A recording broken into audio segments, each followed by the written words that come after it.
What's going on, guys? Time to get here. Today I'm back with another video. In this video I'm gonna show you how to get the Guess the Tamil movie on your Instagram filter. Let's get right into the video.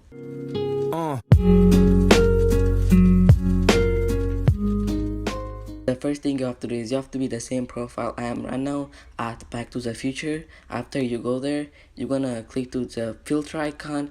After you click to the filter icon, you're gonna scroll down until you find the filter, and it's right here. You're just gonna click on that. Okay. And if you want to save it, you can save it. And if you want to try it like right now, you're just gonna click try it. Now it's working. You can see it's working. Say Guess the Tamil movie, and this is pretty much how you do it, guys. If this worked for you, please don't forget to smash the like button and subscribe, and peace.